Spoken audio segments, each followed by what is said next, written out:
Les recordamos que pueden ingresar a nuestras redes sociales, YouTube Somos 65, estamos subiendo las entrevistas, las historias de nuestras personas adultas mayores. Muy importante que cuando ingresen compartan las historias de nuestras personas adultas mayores que nos están contando sus historias de vida. También pueden ingresar a Facebook, Somos 65, nos pueden enviar un WhatsApp si quieren que visitemos algún grupo organizado para ir a comentar las historias. Estamos viajando a todo el territorio nacional y también nos pueden escribir un correo somos65cr@gmail.com. Doctora, como dicen, a lo que venimos. A lo que vinimos.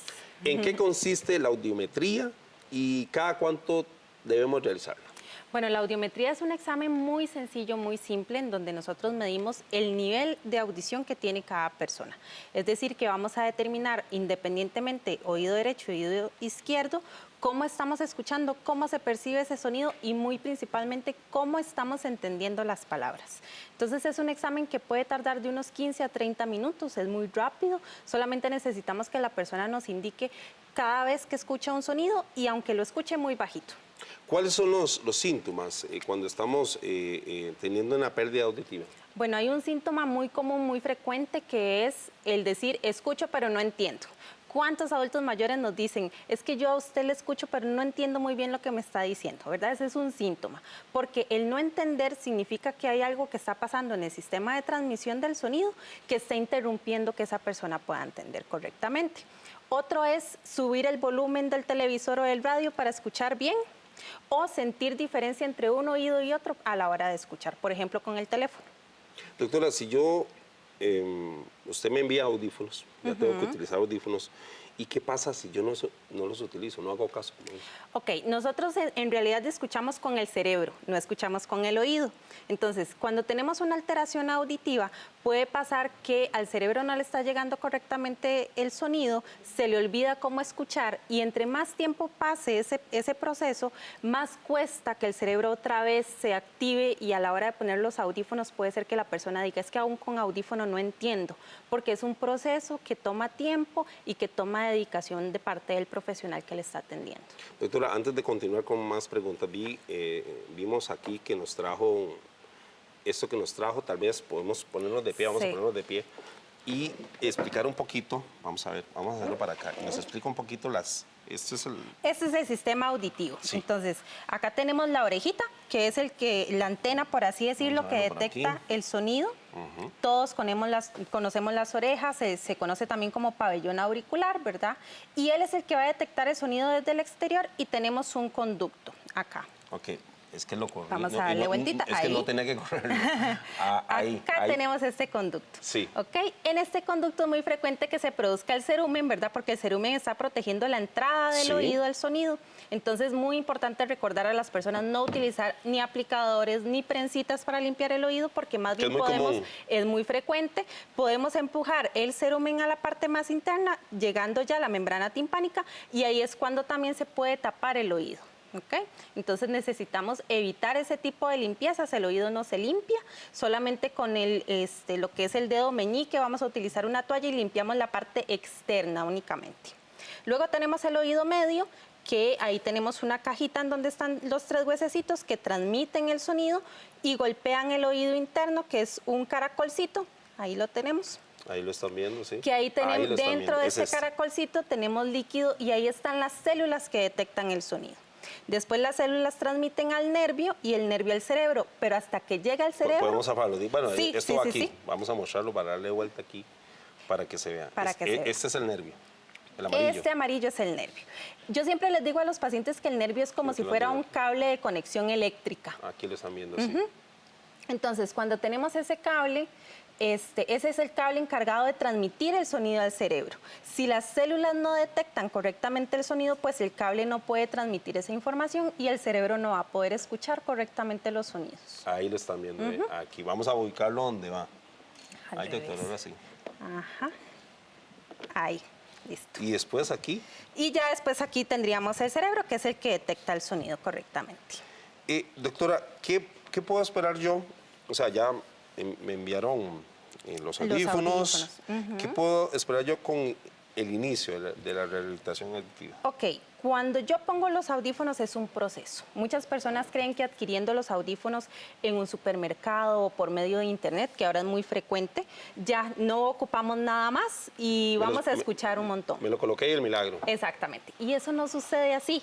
Es un proceso que necesita acompañamiento del profesional y de la familia. Generalmente nosotros, bueno, en mi caso, doy 2 años de seguimiento después de adquiridos esos audífonos para que el paciente y la familia me venga a contar cómo se ha sentido, cómo escuchó los sonidos y yo poder hacer cambios y modificaciones en la programación del audífono para que sea más cómodo y más confortable para el paciente.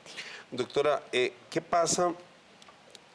O sea, yo uso audífonos y puede pasar que sigo teniendo problemas al escuchar. Puede ser, si dejamos mucho tiempo entre el momento en el que empezó la pérdida auditiva y el momento en el que empezamos con la rehabilitación auditiva, o sea, con el uso de los audífonos, puede ser que ese deterioro o ese problema para entender lo que escuchamos en el cerebro tome más tiempo para otra vez percibir esa estimulación, ¿ok? Eso se le llama deprivación auditiva.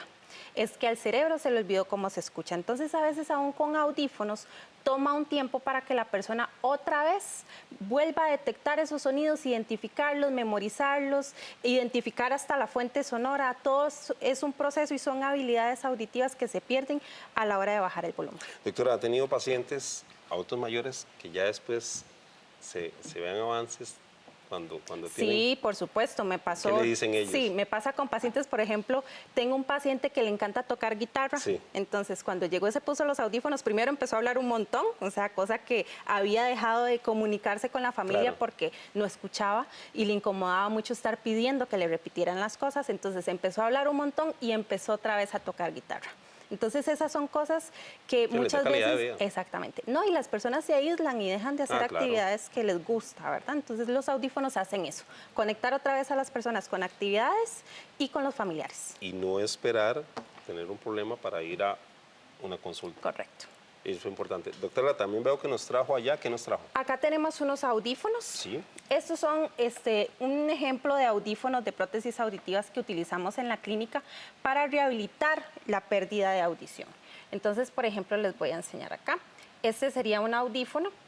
Vamos a bajarlo. Un poquito, ahí lo ahí, bajamos un que se poquito vea. y ya lo vamos. Ahí lo estamos viendo. Ok, entonces acá tenemos el audífono que va detrás de la orejita. Sí. Y tenemos un parlante que va a ir conectado o va a ir colocado directamente en el conducto del paciente.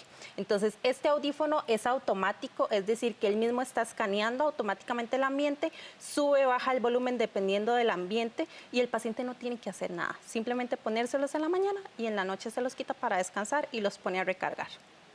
Perfecto. Y aquí es como se vería en la parte... Acá es como se vería ya colocado el audífono, es un ejemplo que va detrás aquí de lo vamos a la mostrar orejita. con quién estamos, con Marco. Ve, Ahí. aquí se ve, bueno, aquí está la oreja. Ajá, ahí va Eso el acá sí se ve, doctora. parlantito que va dentro del oído Ajá. y detrás va el audífono. Y ahí lo ve. En realidad es muy estético, Sí. prácticamente no se ve, o sea, muchos pacientes se quedan impresionados porque tienen una idea de que los audífonos que van detrás de la oreja son audífonos muy grandes y muy llamativos o incómodos. Como los que se usan para... Como para Bluetooth y Sí, comunicarse sí, con sí, el sí. teléfono, sí. Son pequeños, son estéticos, cada vez más la tecnología ha hecho que los audífonos sean más accesibles en cuanto a innovación de tecnología, hace que sean más pequeños, igual de potentes, igual de cómodos para utilizarlos. Doctora, vamos a seguir hablando más adelante en el programa porque nos tenemos que ir para Tibás.